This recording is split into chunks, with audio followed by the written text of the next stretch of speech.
श्रीपञ्चमुखी हनुमत्कवचम्। ॐ श्रीपञ्चवदनायाञ्जनेयाय नमः। ॐ अस्य श्रीपञ्चमुखहनुमन्मन्त्रस्य ब्रह्मा ऋषिः, गायत्री छन्दः, पञ्चमुखविराट् हनुमान् देवता, ह्रीं बीजं, श्रीं शक्तिः, क्रौं कीलकं, क्रूं कवचं, क्रैं अस्त्राय फट् इति दिग्बन्धः। श्रीगरुड उवाच अथ ध्यानं प्रवक्ष्यामि। शृणु सर्वाङ्गसुन्दरी यत्कृतं देवदेवेन ध्यानं हनुमतः प्रियं। पञ्चवक्त्रं महाभीमं त्रिपञ्चनयनैर्युतं बाहुभिर्दशभिर्युक्तं सर्वकामार्थसिद्धिदं। पूर्वं तु वानरं वक्त्रं कोटिसूर्यसमप्रभं दंष्ट्राकरालवदनं भ्रिकुटीकुटिलेक्षणम्। अस्यैव दक्षिणं वक्त्रं नारसिंहं महाद्भुतम् अत्युग्रतेजो वपुषं भीषणं भयनाशनं। पश्चिमं गारुडं वक्त्रं वक्रतुण्डं महाबलं सर्वनागप्रशमनं विषभूतादिकृन्तनम्। उत्तरं सौकरं वक्त्रं कृष्णं दीप्तं नभोपमं पातालसिंहवेताल ज्वररोगादिकृन्तनम्। ऊर्ध्वं हयाननं घोरं दानवान्तकरं परं येन वक्त्रेण विप्रेन्द्र तारकाख्यं महासुरम्। जघान शरणं तत्स्यात् सर्वशत्रुहरं परं ध्यात्वा पञ्चमुखं रुद्रं हनुमन्तं दयानिधिं। खड्गं त्रिशूलं खड्वाङ्गं पाशमङ्कुशपर्वतं मुष्टिं कौमोदकीं वृक्षं धारयन्तं कमण्डलुं। भिन्दिपालं ज्ञानमुद्रां दशभिर्मुनिपुङ्गवम् एतान्यायुधजालानि धारयन्तं भजाम्यहम्।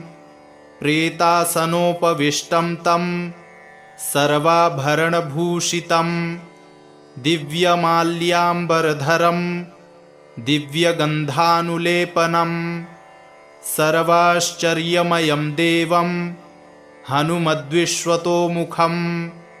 पञ्चास्यमच्युतमनेकविचित्रवर्ण वक्त्रं शशाङ्कशिखरं कपिराजवर्यं पीताम्बरादिमुकुटैरुपशोभिताङ्गं पिङ्गाक्षमाद्यमनिशं मनसा स्मरामि।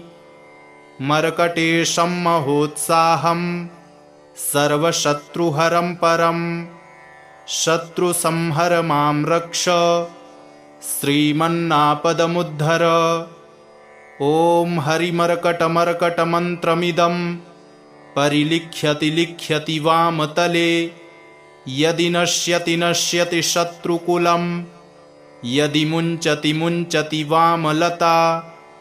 ॐ हरिमर्कटाय स्वाहा। ॐ नमो भगवते पञ्चवदनाय पूर्वकपिमुखाय सकलशत्रुसंहारकाय स्वाहा। ॐ नमो भगवते पञ्चवदनाय दक्षिणमुखाय करालवदनाय नरसिंहाय सकलभूतप्रमथनाय स्वाहा। ॐ नमो भगवते पञ्चवदनाय पश्चिममुखाय गरुडाननाय सकलविषहराय स्वाहा। ॐ नमो भगवते पञ्चवदनायोत्तरमुखायादिवराहाय सकलसम्पत्कराय स्वाहा। ॐ नमो भगवते पञ्चवदनायोर्ध्वमुखाय हयग्रीवाय सकलजनवशङ्कराय स्वाहा। ॐ अस्य श्रीपञ्चमुख हनुमन्मन्त्रस्य श्रीरामचन्द्र ऋषिः अनुष्टुप् छन्दः पञ्चमुखवीर हनुमान् देवता हनुमानिति बीजं वायुपुत्र इति शक्तिः अञ्जनीसुत इति कीलकम् श्रीरामदूत हनुमत्प्रसादसिद्ध्यर्थे जपे विनियोगः इति ऋष्यादिकं विन्यसेत। ॐ अञ्जनीसुताय अङ्गुष्ठाभ्यां नमः। ॐ रुद्रमूर्तये तर्जनीभ्यां नमः। ॐ वायुपुत्राय मध्यमाभ्यां नमः। ॐ अग्निगर्भाय अनामिकाभ्यां नमः। ॐ रामदूताय कनिष्ठिकाभ्यां नमः। ॐ पञ्चमुख हनुमते करतलकरपृष्ठाभ्यां नमः इति करन्यासः। ॐ अञ्जनीसुताय हृदयाय नमः। ॐ रुद्रमूर्तये शिरसे स्वाहा। ॐ वायुपुत्राय शिखायै वषट्। ॐ अग्निगर्भाय कवचाय हुम्। ॐ रामदूताय नेत्रत्रयाय वौषट्। ॐ पञ्चमुख हनुमते अस्त्राय फट्। पञ्चमुख हनुमते स्वाहा इति दिग्बन्धः। अथ ध्यानम्। वन्दे वानरनारसिंहखगराट् क्रोडाश्ववक्त्रान्वितं दिव्यालङ्करणं त्रिपञ्चनयनं देदीप्यमानं रुचा हस्ताब्जैरसिखेटपुस्तकसुधा कुम्भाङ्कुशाद्रिं हलं खट्वाङ्गं फणिभूरुहं दशभुजं सर्वारिवीरापहम्। अथ मन्त्रः। ॐ श्रीरामदूतायाञ्जनेयाय वायुपुत्राय महाबलपराक्रमाय सीतादुःखनिवारणाय लङ्कादहनकारणाय महाबलप्रचण्डाय फाल्गुनसखाय कोलाहलसकलब्रह्माण्डविश्वरूपाय सप्तसमुद्रनिर्लङ्घनाय पिङ्गलनयनायामितविक्रमाय सूर्यबिम्बफलसेवनाय दुष्टनिवारणाय दुष्टिनिरालङ्कृताय सञ्जीविनी सञ्जीविताङ्गदलक्ष्मण महाकपिसैन्यप्राणदाय दशकण्ठविध्वंसनाय रामेष्टाय महाफाल्गुनसखाय सीतासहित रामवरप्रदाय षट्प्रयोगागम पञ्चमुखवीर हनुमन्मन्त्रजपे विनियोगः। ॐ हरिमर्कटमर्कटाय बं बं बं बं बं वौषट स्वाहा। ॐ हरिमर्कटमर्कटाय फं फं फं फं फं फट् स्वाहा। ॐ हरिमर्कटमर्कटाय खें खें खें खें खें मारडाय स्वाहा। ॐ हरिमर्कटमर्कटाय लुं लुं लुं लुं लुं आकर्षित सकलसम्पत्कराय स्वाहा। ॐ हरिमर्कटमर्कटाय धं धं धं धं धं शत्रुस्तम्भनाय स्वाहा। ॐ टं टं टं टं टं कूर्ममूर्तये पञ्चमुखवीर हनुमते परयन्त्र परतन्त्रोच्चाटनाय स्वाहा। ॐ कं खं गं घं गं चं छं जं झं यं टं ठं डं ढं ळं तं थं दं धं नं पं फं बं भं मं यं रं लं वं शं शं सं हं लं छं स्वाहा इति दिग्बन्धः। ॐ पूर्वकपिमुखाय पञ्चमुख हनुमते टं टं टं टं टं सकलशत्रुसंहारणाय स्वाहा। ॐ दक्षिणमुखाय पञ्चमुख हनुमते करालवदनाय नरसिंहाय ॐ ह्रां ह्रीं ह्रूं ह्रैं ह्रौं ह्रः सकलभूतप्रेतदमनाय स्वाहा। ॐ दक्षिणमुखाय गरुडाननाय पञ्चमुख हनुमते मं मं मं मं मं सकलविषहराय स्वाहा। ॐ उत्तरमुखायादिवराहाय लं लं लं लं लं नृसिंहाय नीलकण्ठमूर्तये पञ्चमुख हनुमते स्वाहा। ॐ ऊर्ध्वमुखाय हयग्रीवाय रुं रुं रुं रुं रुं रुद्रमूर्तये सकलप्रयोजननिर्वाहकाय स्वाहा। ॐ अञ्जनीसुताय वायुपुत्राय महाबलाय सीताशोकनिवारणाय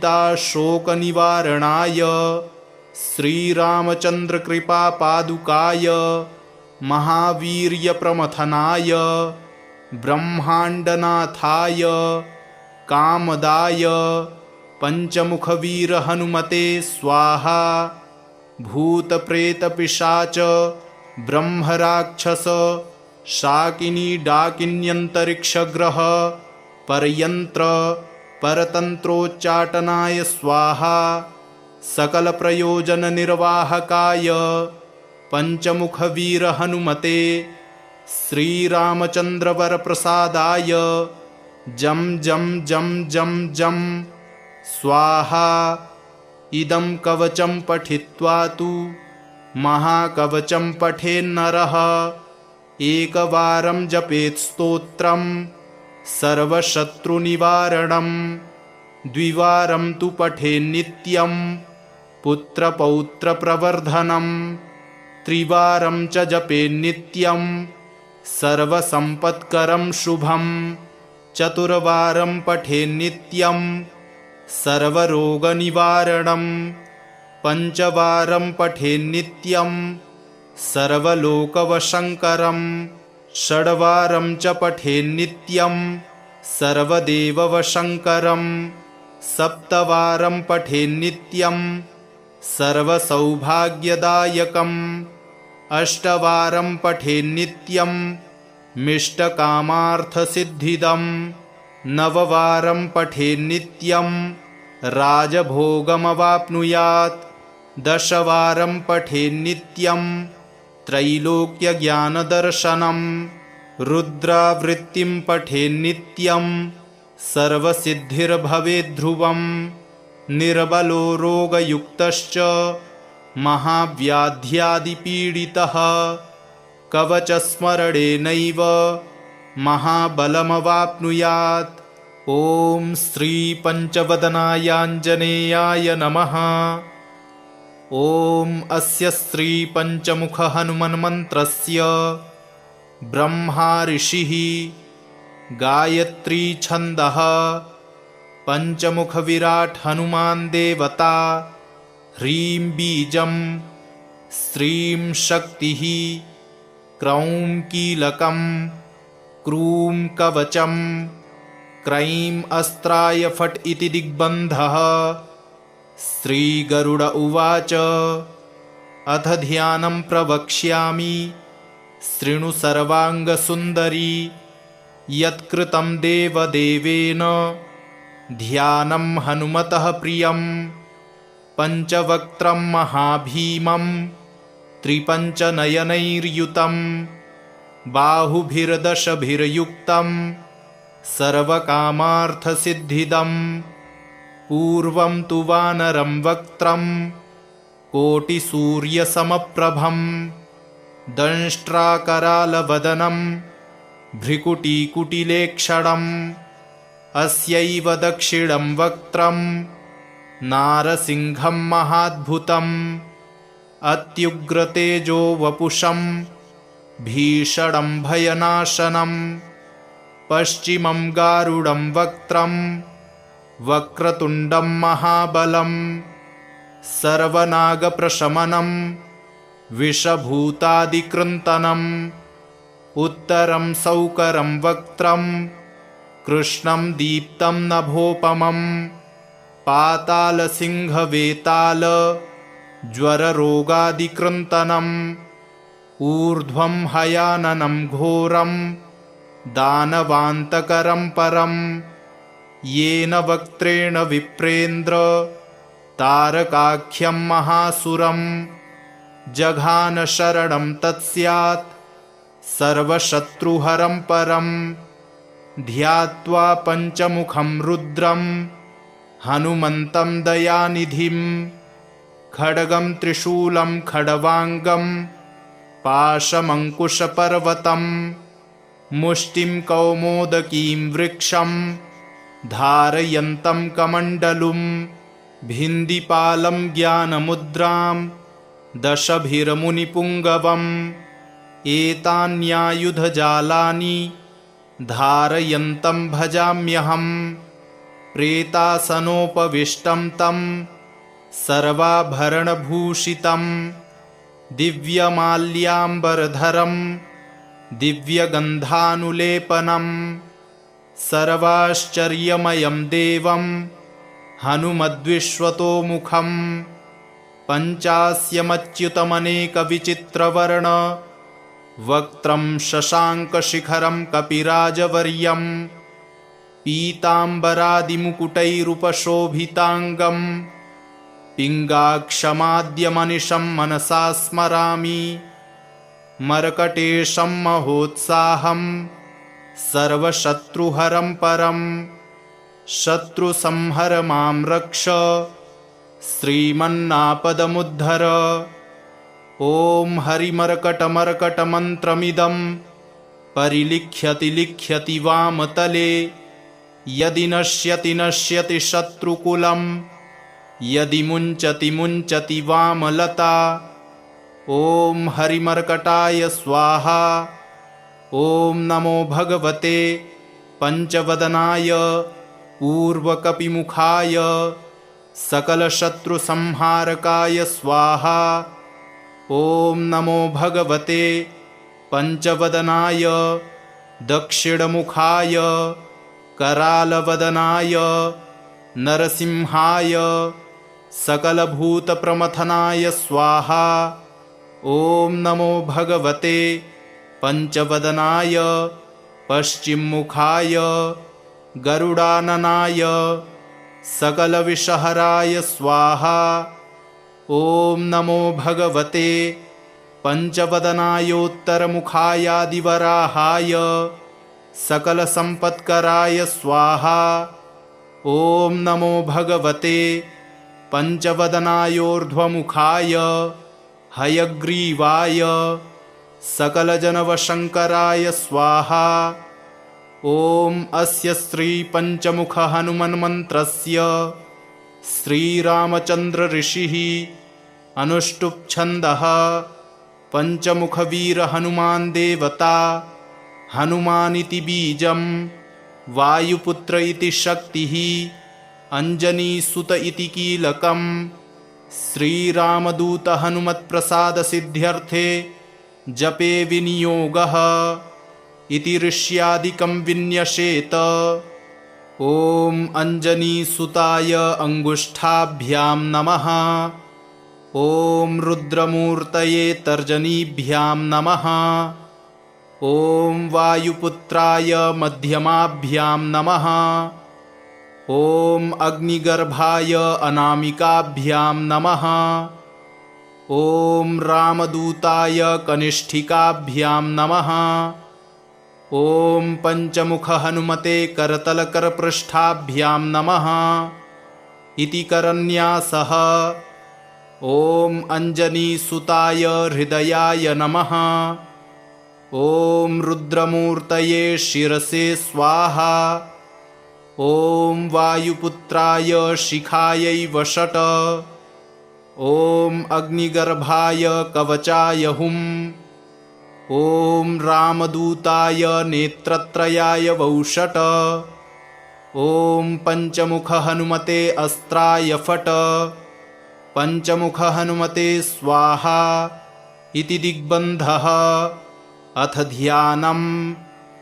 वन्दे वानरनारसिंहखगराट् क्रोडाश्ववक्त्रान्वितं दिव्यालङ्करणं त्रिपञ्चनयनं देदीप्यमानं रुचा हस्ताब्जैरसिखेटपुस्तकसुधा कुम्भाङ्कुशाद्रिं हलं खट्वाङ्गं फणिभूरुहं दशभुजं सर्वारिवीरापहम्। अथ मन्त्रः। ॐ श्रीरामदूतायाञ्जनेयाय वायुपुत्राय महाबलपराक्रमाय सीतादुःखनिवारणाय लङ्कादहनकारणाय महाबलप्रचण्डाय फाल्गुनसखाय कोलाहलसकलब्रह्माण्डविश्वरूपाय सप्तसमुद्रनिर्लङ्घनाय पिङ्गलनयनायामितविक्रमाय सूर्यबिम्बफलसेवनाय दुष्टनिवारणाय दुष्टिनिरालङ्कृताय सञ्जीविनी सञ्जीविताङ्गदलक्ष्मण महाकपिसैन्यप्राणदाय दशकण्ठविध्वंसनाय रामेष्टाय महाफाल्गुनसखाय सीतासहित रामवरप्रदाय षट्प्रयोगागम पंचमुखवीरहनुमन्मन्त्रजपे विनियोगः।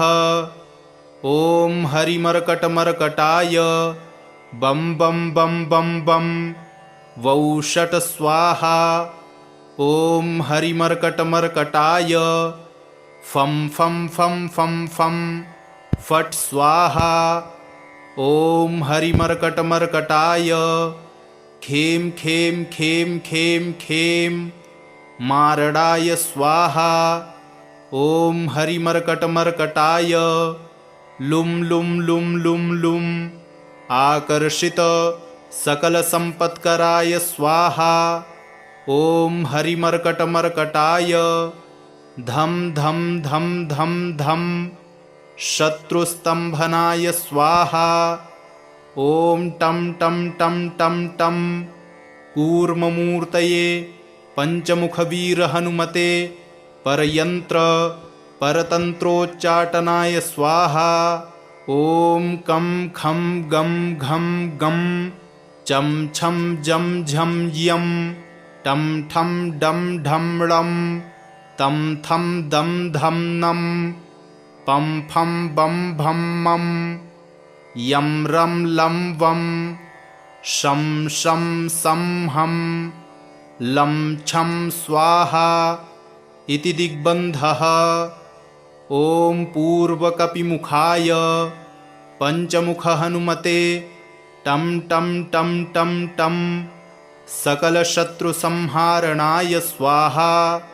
ॐ दक्षिणमुखाय पंचमुख हनुमते करालवदनाय नरसिंहाय ॐ ह्रां ह्रीं ह्रूं ह्रैं ह्रौं ह्रः सकलभूतप्रेतदमनाय स्वाहा। ॐ दक्षिणमुखाय गरुडाननाय पंचमुख हनुमते मं मं मं मं मं सकलविषहराय स्वाहा। ॐ उत्तरमुखायादिवराहाय लं लं लं लं लं नृसिंहाय नीलकण्ठमूर्तये पंचमुख हनुमते स्वाहा। ॐ ऊर्ध्वमुखाय हयग्रीवाय रुं रुं रुं रुं रुं रुद्रमूर्तये सकलप्रयोजननिर्वाहकाय स्वाहा। ॐ अञ्जनीसुताय वायुपुत्राय महाबलाय सीताशोकनिवारणाय श्रीरामचन्द्रकृपापादुकाय महावीर्यप्रमथनाय ब्रह्माण्डनाथाय कामदाय पंचमुखवीर हनुमते स्वाहा। भूतप्रेतपिशाच ब्रह्मराक्षस शाकिनी डाकिन्यंतरिक्षग्रह परयंत्र परतंत्रोच्चाटनाय स्वाहा। सकल प्रयोजन निर्वाहकाय पंचमुखवीर हनुमते श्रीरामचंद्र वर प्रसादाय जम जम जम जम जम स्वाहा। इदं कवचं पठित्वा तु महाकवचं पठेन्नरः एकवारं जपेत् स्तोत्रं सर्वशत्रुनिवारणं। द्विवारं तु पठेन्नित्यं पुत्रपौत्रप्रवर्धनं। त्रिवारं च जपेन्नित्यं सर्वसम्पत्करं शुभं। चतुर्वारं पठेन्नित्यं सर्वरोगनिवारणं। पंचवारं पठेन्नित्यं सर्वलोकवशङ्करं। षड्वारं च पठेन्नित्यं सर्वदेववशङ्करं। सप्तवारं पठेन्नित्यं सर्वसौभाग्यदायकम्। अष्टवारं पठेन्नित्यं मिष्टकामार्थसिद्धिदम्। नववारं पठेन्नित्यं राजभोगमवाप्नुयात्। दशवारं पठेन्नित्यं त्रैलोक्यज्ञानदर्शनं। रुद्रावृत्तिं पठेन्नित्यं सर्वसिद्धिर्भवेद्ध्रुवं। निर्बलो रोगयुक्तश्च महाव्याध्यादिपीडितः कवचस्मरणेनैव महाबलमवाप्नुयात्। ॐ श्री पंचवदनायाञ्जनेयाय नमः। ॐ अस्य श्री पंचमुख हनुमन्मन्त्रस्य ब्रह्मा ऋषिः गायत्री छन्दः पंचमुख विराट हनुमान् देवता। ह्रीं बीजं श्रीं शक्तिः क्रौं कीलकं क्रूं कवचं क्रैं अस्त्राय फट् इति दिग्बन्धः। श्रीगरुड उवाच अथ ध्यानं प्रवक्ष्यामि शृणु सर्वाङ्गसुन्दरी। यत्कृतं देवदेवेन ध्यानं हनुमतः प्रियं। पञ्चवक्त्रं महाभीमं त्रिपञ्चनयनैर्युतं। बाहुभिर्दशभिर्युक्तं सर्वकामार्थसिद्धिदम्। पूर्वं तु वानरं वक्त्रं कोटिसूर्यसमप्रभं। दंष्ट्राकरालवदनं भ्रिकुटीकुटिलेक्षणम्। अस्यैव दक्षिणं वक्त्रं नारसिंहं महाद्भुतम्। अत्युग्रतेजो वपुषं भीषणं भयनाशनं। पश्चिमं गारुडं वक्त्रं वक्रतुण्डं महाबलं। सर्वनागप्रशमनं विषभूतादिकृन्तनम्। उत्तरं सौकरं वक्त्रं कृष्णं दीप्तं नभोपमम्। पातालसिंहवेताल ज्वररोगादिकृन्तनम्। ऊर्ध्वं हयाननं घोरं दानवान्तकरं परम्। येन वक्त्रेण विप्रेन्द्र तारकाख्यं महासुरं। जघान शरणं तत्स्यात् सर्वशत्रुहरं परम्। ध्यात्वा पंचमुखं रुद्रं हनुमन्तं दयानिधिं। खड्गं त्रिशूलं खड्वाङ्गं पाशमङ्कुशपर्वतं। मुष्टिं कौमोदकीं वृक्षं धारयन्तं कमण्डलुं। भिन्दिपालं ज्ञानमुद्रां दशभिर्मुनिपुङ्गवम्।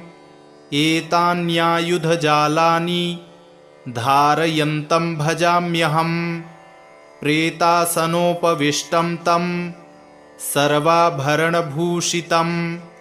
दिव्यमाल्याम्बरधरं दिव्यगन्धानुलेपनम् सर्वाश्चर्यमयं देवं हनुमद्विश्वतोमुखम् पञ्चास्यमच्युतमनेकविचित्रवर्ण वक्त्रं शशाङ्कशिखरं कपिराजवर्यं पीताम्बरादिमुकुटैरुपशोभिताङ्गं पिङ्गाक्षमाद्यमनिशं मनसा स्मरामि मर्कटेशं महोत्साहं सर्वशत्रुहरं परं शत्रुसंहर मां रक्ष श्रीमन्नापदमुद्धर।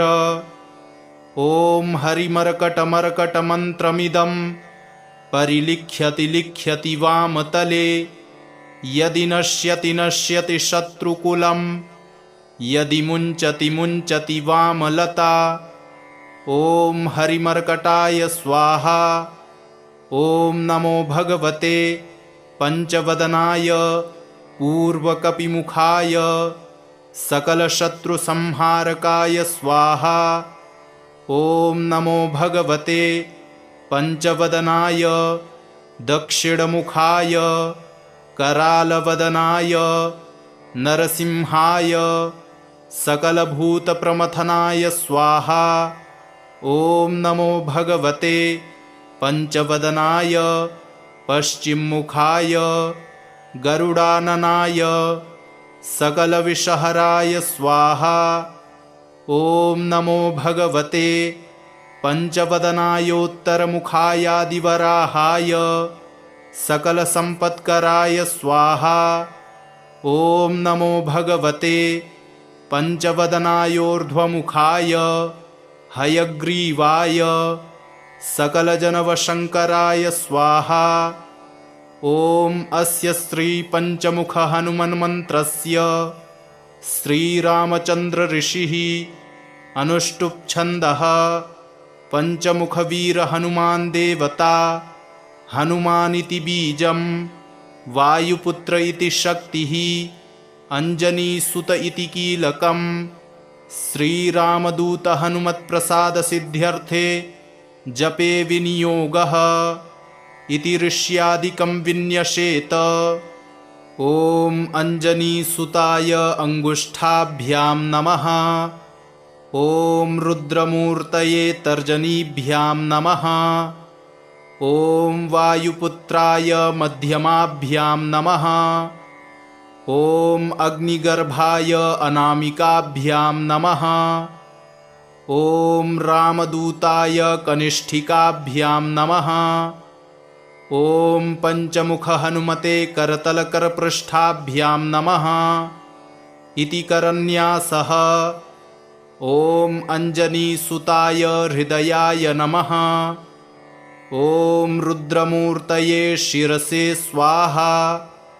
ॐ वायुपुत्राय शिखायै वषट्।